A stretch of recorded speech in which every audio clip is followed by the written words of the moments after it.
আজ আপনি জানতে পারবেন কেন চার্চে যাওয়া শুধু একটি ধর্মীয় আচরণ নয়, বরং এটি আমাদের জীবনের এক গভীর আধ্যাত্মিক দিক।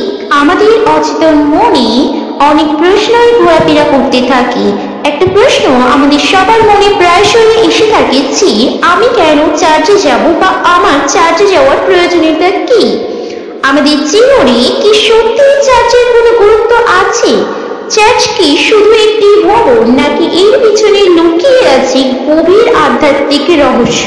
আপনি কি কখনো ভেবেছেন চার্চে যাওয়ার মাধ্যমে আপনার জীবনে কি কি পরিবর্তন আসতে পারে? হয়তো আপনার মনে প্রশ্ন জাগে, চার্চে যাওয়ার দরকার কি? এই ভিডিওটি আপনার জন্য। এখানে আমরা জানাবো কেন চার্চে যাওয়া শুধু ধর্মীয় দায়িত্ব নয়, বরং এটি আমাদের জীবনে আধ্যাত্মিক, মানসিক শান্তি ও সামাজিক বন্ধন এবং জীবনের গভীর উদ্দেশ্য খুঁজে পেতে সাহায্য করে। এই ভিডিওটি আমরা 5টি ভাগে দেখব। প্রথমে আমরা জানবো চার্চ কি, চার্চের আধ্যাত্মিক গুরুত্বই বা কি, চার্চ আমাদের জীবনে কি পরিবর্তন আনে, চার্চে না গেলে কি হারাচ্ছেন আপনি, চার্চে যাওয়ার উপকারিতাই বা কি, আপনার জীবনে কি চার্চে যাওয়ার ফলে কোনো উপকার পেয়েছে? প্রথমে আমরা দেখব চার্চ কি। চার্চ কি এই বিষয়ে তো ডিটেলসে বলা এই ভিডিওর মধ্যে সম্ভব নয়। যদি আপনি এটি ডিটেলসে জানতে আগ্রহী হন তাহলে অবশ্যই কমেন্ট করুন। চার্চ হলো সেই জায়গা যেখানে ঈশ্বরের সঙ্গে আমাদের সম্পর্ক আরো গভীর হয় এবং আমরা একে অপরের সঙ্গে ঈশ্বরের ভালোবাসা ভাগ করে নিই। এটি শুধুমাত্র একটি ভবন নয়, বরং একটি জীবন্ত সম্প্রদায় যা বিশ্বাস, ভালোবাসা এবং সেবার উপরে ভিত্তি করে গঠিত। আপনারা হলেন ঈশ্বরের মন্দির এবং ঈশ্বরের আত্মা আপনাদের মধ্যেই বাস করে। প্রথম করিন্থীয় 3:16। চার্চ কথাটির অর্থ হচ্ছে চার্চ মূলত একটি খ্রিস্টান উপাসনালয়। এটি সেই স্থান যেখানে খ্রিস্টানরা একত্রিত হয়ে ঈশ্বরের আরাধনা করে এবং বাইবেলের শিক্ষাগুলিকে শেখে এবং প্রার্থনা করে। অনেকের মনে প্রশ্ন আসতে পারে যে এখানে খ্রিস্টান শব্দটি আমি কেন ব্যবহার করছি, কারণ বাইবেলে কোথাও খ্রিস্টান শব্দটির উল্লেখ নেই এবং খ্রিস্টান অনেকে মনে করে থাকেন যে খ্রিস্টান শব্দটি শুনলে খ্রিস্টান শুধুমাত্র একটি জাতির উদ্দেশ্যে একটি ধর্মীয় রীতিনীতি, তাদের ধর্ম অবলম্বী অন্য ধর্ম অবলম্বী মানুষদেরকে খ্রিস্টান বলা হয় মূলত, কিন্তু না। খ্রিস্টান শব্দটি প্রথমত কোথা থেকে এসেছে আমাদেরকে জানতে হবে। পুরো বাইবেলে কোথাও খ্রিস্টান শব্দটি ব্যবহার করা হয়নি। খ্রিস্টান শব্দটির পরবর্তীতে আসে যারা প্রভু যিশুকে অনুসরণ করতেন তাদের খ্রিস্টান বলা হতো। চার্চ শব্দটি সাধারণত একটি জায়গা বা স্থাপনার সঙ্গে যুক্ত হলেও এর অর্থ আরো গভীর এবং বহুমাত্রিক, যেটি এই ভিডিওর মাধ্যমে কখনোই আলোচনা করা সম্ভব নয়। পয়েন্ট নাম্বার 2, চার্চের আত্মিক গুরুত্ব কি? চার্চ শুধু একটি জায়গা নয়, এটি ঈশ্বরের বাড়ি। বাইবেলের ভাষায় চার্চ সেই স্থান যেখানে আমরা ঈশ্বরের সান্নিধ্য লাভ করি। মথি তার 18:20 বলা হয়েছে, যেখানে 2 বা 3 জন আমার নামে একত্রিত হয় আমি সেখানে উপস্থিত। চার্চ সেই জায়গা যেখানে আমরা ঈশ্বরের উপস্থিতি অনুভব করতে পারি। চার্চ শুধু একটি উপাসনালয় নয়, এটি আমাদের আত্মিক জীবনের জন্য একটি শক্তিশালী ভিত্তি। এর মাধ্যমে আমরা ঈশ্বরের সঙ্গে গভীর সম্পর্ক গড়ে তুলি, জীবনের উদ্দেশ্য খুঁজে পাই এবং আমাদের মানসিক ও আত্মিক শক্তি বৃদ্ধি করি। ঈশ্বরের সঙ্গে সংযোগের জায়গা। চার্চ আমাদের ঈশ্বরের উপাসনায় এবং তার সাথে গভীর সংযোগ স্থাপনের সুযোগ দেয়। প্রার্থনায় এবং বাইবেলের বাণী শুনে আমরা জীবনের কঠিন সময়গুলোতেও ঈশ্বরের কাছে থেকে শক্তি পাই। চার্চের মাধ্যমে আমরা বুঝতে পারি যে ঈশ্বর সব সময় আমাদের পাশে আছেন। দ্বিতীয়ত, আত্মিক শক্তির উন্নতি কেন্দ্র। চার্চ আমাদের আত্মিক উন্নতিতে সাহায্য করে। আমরা এখান থেকে যিশুর শিক্ষা শিখি এবং তা জীবনে প্রয়োগ করবার অনুপ্রেরণা পাই। আত্মার পবিত্রতা ও শান্তি লাভ করতে পারি। 3 নম্বর, অপরাধ বোধ থেকে মুক্তি। চার্চে গিয়ে প্রার্থনার মাধ্যমে আমরা আমাদের পাপ পারি। বাইবেলের শিক্ষা অনুসারে ঈশ্বর সব সময় আমাদেরকে ক্ষমা করতে প্রস্তুত। এটি আমাদের মনে বোঝা কমায় এবং আত্মিক বিশ্বাস ফিরিয়ে আনে। 4 নম্বর, সম্প্রদায়ের শক্তি অনুভব করা। চার্চ শুধু ব্যক্তিগত প্রার্থনার জায়গা নয়, এটি একাত্মারও প্রতীক। খ্রিস্টান সম্প্রদায়ের সঙ্গে মেলামেশা করে আমরা নিজেদের কখনো একা মনে করি না। আপনার যদি কখনো মন খারাপ থাকে, আপনি কোনো খ্রিস্ট বিশ্বাসীর সঙ্গে কথা বলতে পারেন, দেখবেন অনেকটা শান্তি অনুভব হবে এবং আপনার মনের ব্যথা অনেকটাই কমে যাবে। চার্চ আমাদের সবার মাঝে ভালোবাসা এবং সহানুভূতির শিক্ষা দেয়। এই সময় গোটা পৃথিবীর মানুষ যেখানে একে অপরের প্রতি হিংসা বিদ্বেষ ছড়াচ্ছে, সেখানে দাঁড়িয়ে চার্চ আমাদেরকে বলছি একে অপরের প্রতি প্রেম প্রদর্শন করো, একে অপরকে ভালোবাসো এবং ক্ষমা করতে শেখো, ক্ষমাশীল হও। 5 নম্বর, আত্মার সূচি এবং আধ্যাত্মিক পুনর্জন্ম। চার্চের প্রার্থনা, গান এবং বাইবেল পাঠ আমাদের আত্মাকে শুদ্ধ করে।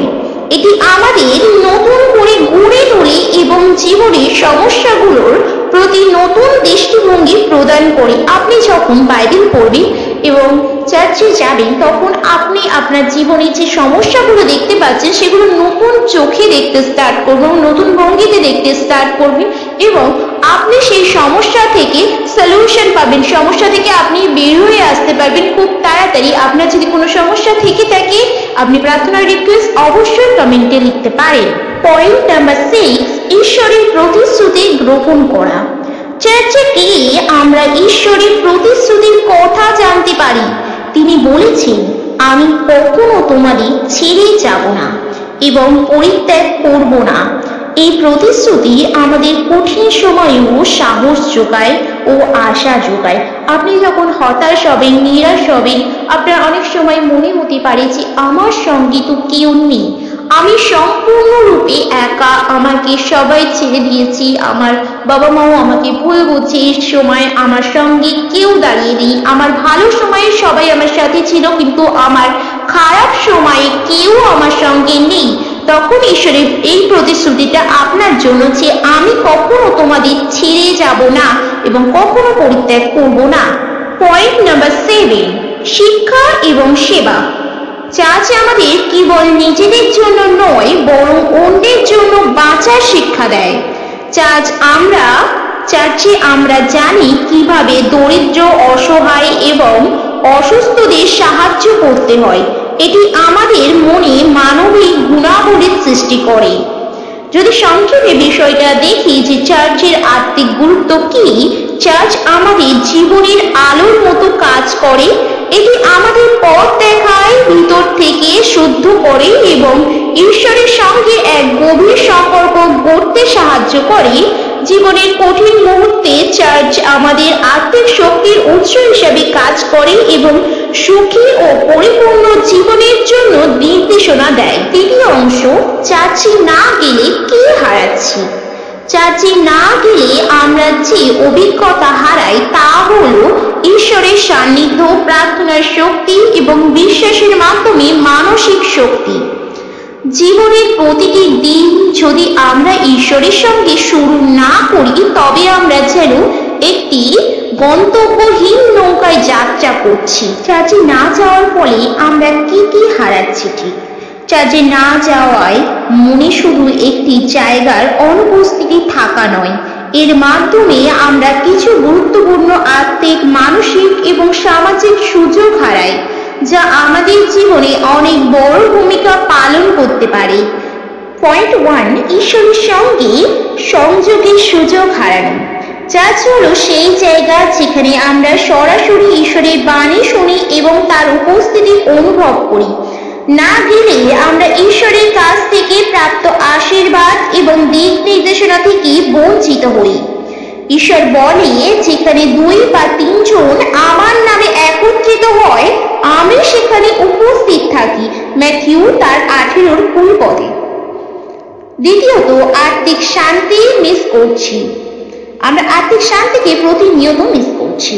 চার্চে গিয়ে প্রার্থনা করলে মনের শান্তি পাওয়া যায়, তা অন্য কোথাও কোথাও পাওয়া যায় না। আমরা চার্চে গিয়ে যখন প্রার্থনা করি সেই সময় যে অদ্ভুত শান্তি আমরা অনুভব করি, যারা চার্চে গিয়েছেন তারাই একমাত্র জানেন যে কি শান্তি আমরা অনুভব করি, সেটা আর কোথাও পাওয়া যায় না। চার্চে না গেলে আমাদের মনে পাপ বা নেতিবাচক চিন্তায় আটকে থাকতে পারে এবং আত্মার শুদ্ধির সুযোগ হারায়। সমাজের সঙ্গে সংযোগ বিচ্ছিন্ন হওয়া। চার্চে গেলে আমরা একটি খ্রিস্টান সম্প্রদায়ের অংশ হই, না গেলে আমরা সেই গুরুত্ব, ভালোবাসা এবং সমর্থন হারাই যা কঠিন সময়ে আমাদের শক্তি দেয়। পয়েন্ট নাম্বার 4, আত্মিক শিক্ষা থেকে বঞ্চিত হওয়া। চার্চে আমরা বাইবেলের শিক্ষা শুনি যা আমাদের জীবনের প্রতিটি সিদ্ধান্তের পথ প্রদর্শক হিসাবে কাজ করে। না গেলে আমরা সেই গুরুত্বপূর্ণ শিক্ষাগুলো হারাই যা আমাদের জীবনকে অর্থবহ করে তোলে। পয়েন্ট নাম্বার 5, ঈশ্বরের আশীর্বাদ হারানো। চার্চে প্রার্থনা এবং উপাসনার মাধ্যমে আমরা ঈশ্বরের কাছ থেকে বিশেষ আশীর্বাদ পাই, যা না গেলে আমরা সেই আশীর্বাদ থেকে বঞ্চিত তো হই এবং জীবনে নেতিবাচক প্রভাবে পড়তে পারি এবং আমাদের জীবনে বিভিন্ন পাপ, মন্দতা এবং নেতিবাচক চিন্তা ভাবনায় ভরে যায়। পয়েন্ট নাম্বার 6, মানসিক শক্তি ও আশা হারানো। চার্চ এমন একটি স্থান যেখানে আমরা জীবনের সকল হতাশা, কষ্ট এবং ঈশ্বরের হাতে সমর্পণ করি। না গেলে সেই মানসিক শক্তি এবং আশার উৎস থেকে আমরা বিচ্ছিন্ন হয়ে পড়ি। পয়েন্ট নাম্বার 7, পরোপকার এবং সেবার সুযোগ হারানো। চার্চ আমাদের সেবা এবং পরোপকারের শিক্ষা দেয়। না গেলে আমরা সেই দায়িত্ব এবং আনন্দ থেকে বঞ্চিত হই যা অন্যের জীবনে পরিবর্তন আনে এবং আমাদের জীবনকে অর্থবহ করে তোলে। যদি সংক্ষেপে বলতে চাই যে চার্চে না যাওয়ার ফলে আমরা কি কি হারাচ্ছি, তাহলে চার্চে না গেলে আমরা কেবল একটি উপাসনা মিস করি না, বরং ঈশ্বরের সঙ্গে গভীর সংযোগ, আত্মিক উন্নতি এবং জীবনের গুরুত্বপূর্ণ শিক্ষাগুলো হারাই। এটি আমাদের জীবনে আত্মিক শূন্যতা সৃষ্টি করতে পারে। আপনাদের জন্য একটি প্রশ্ন, আপনি কি চার্চে না গিয়ে কখনো মনে করেছেন কিছু গুরুত্বপূর্ণ জিনিস হারাচ্ছেন? আপনি চার্চে গিয়ে কি অনুভব করেন? আপনার মতামত কমেন্টে জানাতে ভুলবেন না। আমি চেয়েছিলাম আমি কেন চার্চে যাব এই টপিকটাকে একটি ভিডিওর মাধ্যমে শেষ করতে, কিন্তু ভিডিওটা যেহেতু অনেকটাই লং হয়ে গেছে সেহেতু পঞ্চম অংশটা নিয়ে আমি এখন আলোচনা করছি না। তবুও যদি সংক্ষেপে একটা এক্সাম্পল বলি, ধরা যাক আপনি একটি কঠিন সময় পার করছেন, হয়তো আপনার কাজ হচ্ছে না, পরিবারের সমস্যা হচ্ছে। এমন পরিস্থিতিতে চার্চে গিয়ে প্রার্থনা করলে আপনি আশ্চর্যজনকভাবে অনুভব করবেন ঈশ্বর আপনার কষ্ট লাঘব করেছে। আমি নিজে একজনকে চিনি যিনি চার্চে গিয়ে নিজের জীবনের নতুন দিশা পেয়েছেন। চার্চে যাওয়ার উপকারিতা এই পঞ্চম অংশটি আমি নেক্সট পার্টে আলোচনা করব। আপনার যদি জীবনে শান্তি, আশা এবং ভালোবাসার প্রয়োজন হয় তাহলে চার্চে যান। ঈশ্বর সব সময় আপনার জন্য অপেক্ষা করছেন। আপনার জীবনে পরিবর্তন একদিনেই আসবে না, কিন্তু প্রতিদিন চার্চে গিয়ে প্রার্থনা করলে আপনি বুঝতে পারবেন ঈশ্বর কেমন ধীরে ধীরে আপনার জীবনকে সুন্দর করছে। আপনার জীবন যেমনই হোক না কেন, মনে রাখবেন ঈশ্বরের দরজা সব সময় খোলা আপনার জন্য। চার্চে যান এবং তার ভালোবাসার স্পর্শ অনুভব করুন।